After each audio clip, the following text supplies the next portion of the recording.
A Year and a Day by Francis Rosenfeld. March, the Reading of Blessings. The Day of the Blessings usually started early in Aifa's household. Aifa and her siblings were already dressed up in their costumes by the time the sun was high up in the sky and were crowding each other in the kitchen, where they were all gathered to stuff their goodie baskets with filled pastries and other yummy treats. They were lucky this year. The day was sunny and relatively warm for the beginning of March. It was really no fun having to wear a heavy coat over the costumes they had spent so much time and energy to create for themselves. They all got out of the house at the same time and dispersed in every direction, cheerfully offering their sweet treats to passers-by in exchange for blessings. It was considered very lucky if they managed to give away all their baked goods before they reached the hearth, and Aifa was way ahead of the game. By the time she reached the half point of her journey, her basket was already empty. The aroma of fresh pastries accompanied her along the way, wafting from every house, every baker's basket, and every bake shop around the square.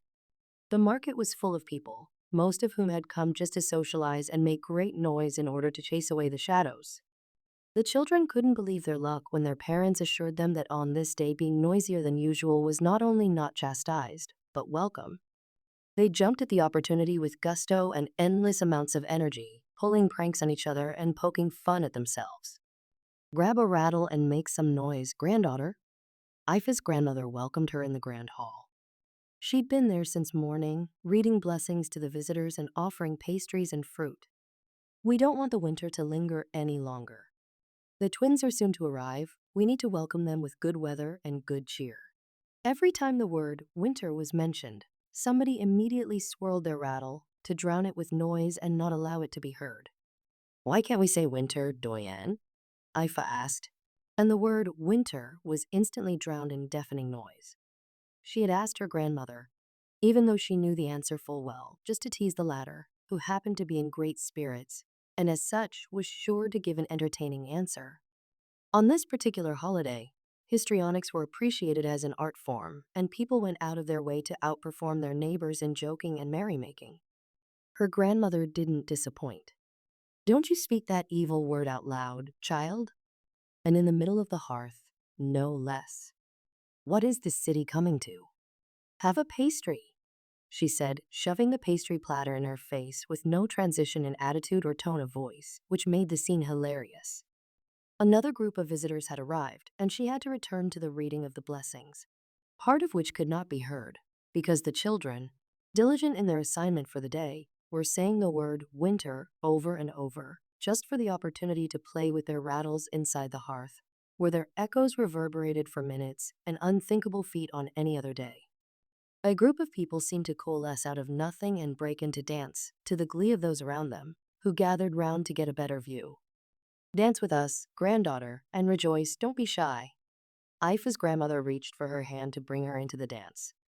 You don't want the shadows of winter to loom over us for weeks to come. Again, the word winter was drowned in deafening noise, and Aifa got dragged, reluctantly, into a chain dance around the circular recess at the center of the hearth. People had brought musical instruments for instances just like this, and joined in gladly to broaden the harmony. Aifa was always shocked to watch her grandmother on the day of the blessings. The latter was usually rather reserved and dignified, not in any way prone to any extroverted behavior. But it was almost a statement of faith on this particular day to show the divine mercy all the joy, good cheer, and gratitude one was capable of. Therefore she sang, and she danced, and she laughed, and she partook in the spirits, just as the day of the blessings demanded, and expected her granddaughter to do the same. Well, not the spirits part. Be grateful, child, she said. We are healthy and thriving. Our lives are never lacking for joy, and winter is soon to be over. The word winter was again drowned in a terrible racket. Sing and rejoice and dance with us so that our communal celebration can be heard far and wide. Aifa got pulled in the wake of her grandmother's glee. She just realized she too was in a good mood, so she asked the latter, What about me, Doyen? Don't you have any blessings for me? Grandmother stopped, surprised by the request. Of course I do, granddaughter. She took the girl's hands in hers and said, suddenly very serious, May you be free, child. Free? But I am free, am I not? Aifa asked, confused. Listen, don't talk. May you be free. May your purpose never be swayed by need or by fear. May all your wishes be freely granted. May your light always shine brightly to the world, and may your voice be heard and respected by all. May you live a long life, and may every day of it come to you with a blessing. And that would set me free? Let me ask you something. What is the meaning of life? Grandmother asked. Doyen, I thought I would be the one to ask you this question, Aifa replied. It was a rhetorical question, child. It's the day of the blessings. Time for a little flamboyance. Nobody really knows, but we have a vague idea of what it is that darkens our lives, makes them less than we wish they were, do we not? They are easy to recognize because you can almost feel their shadow fall over you and try to drag you away from the things that give you joy and make you look forward to the day. We have been blessed with the gift to be able to feel its presence. It is a lot harder for people who don't even realize it exists. In a way, we all shade each other at times. We're all failing humans. But you have to remember one thing, granddaughter. Whenever you are in the shadow, your soul is chained. You stop existing to your purpose until you go back into the light. Don't you live in the shadow even for a second, child. Keep your purpose unstrained by the winds of this world. But how do I do that, grandmother? You don't have to do anything. You just have to know it. But what is this shadow that you talk about, Doyen? It is human nature, granddaughter. We are constantly battling our demons, the undesirable outcomes of our own creation. Do you remember the candle story?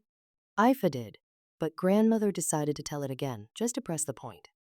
When you are in complete darkness, all you have to do is light a candle and its tiny, flickering light will be seen from far away. The candle doesn't chase away the shadows. The candle transforms them into light. If you are in the dark, be the candle in the dark. If you are in the light, be one with the light. The celebration had started to wind down, giving way to the comforting light of the sunset. We were blessed with a beautiful day for the celebration, were we not? Aifa nodded, looking at the warm glow that had already started to melt the snow.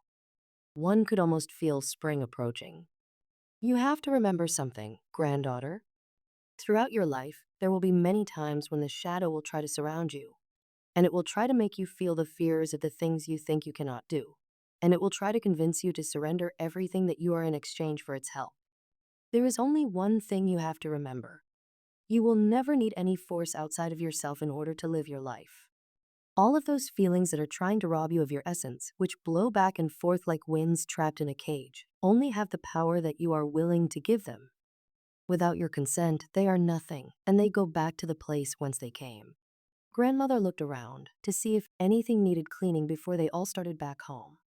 Aifa's mother was still reading blessings, and in between them, she had her customary posture of relaxed stillness, almost like a marble statue. When she finished her blessing, she folded back the cloth, according to the ceremony, and placed it neatly on the table in front of her. Aifa wished she could achieve this level of peace. It seemed that nothing unsettled her mother from her own inner bliss. The waves of the world returned to her shores, and she started to worry about the twins' arrival until she realized she was doing the exact opposite of what her grandmother had just said.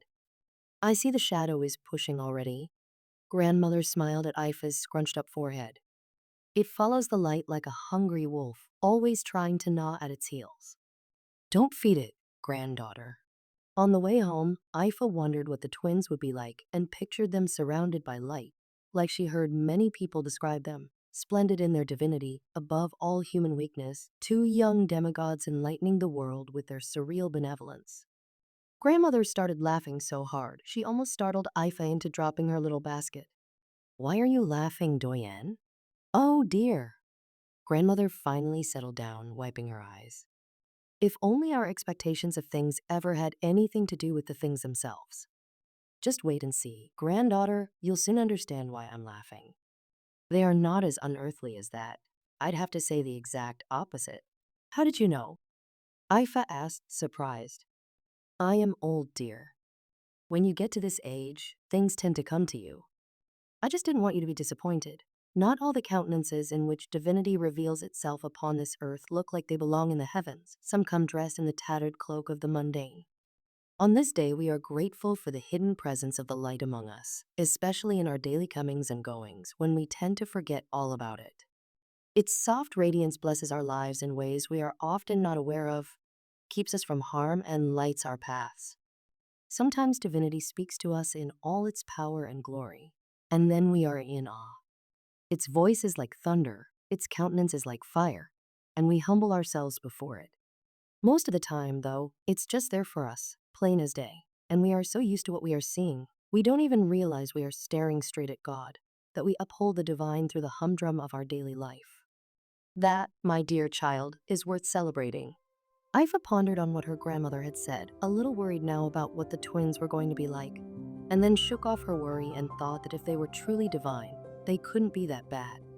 And then she abandoned any thought of the twins and remembered the gift she had received from her grandmother that day. She contemplated her blessing of freedom, wrapped it neatly in her thoughts, and placed it inside her soul to guide her path from that day forward. It was a precious gift, an elder's blessing, and because it came from her grandmother, whom she loved dearly, it was all the more precious to Aifa. I forgot to mention one more thing, granddaughter, grandmother said simply, almost as an afterthought. They were almost home, making their way through the melted snow that had started turning back to slush in the chill of the evening. The combined effect of the dimming light, the cold, and the slush at their feet didn't look particularly awe-inspiring. Aifa shivered and walked around a puddle where the thinnest, almost imperceptible layer of ice was starting to form. What is that, Doyen? When in the presence of the divine, one must be still.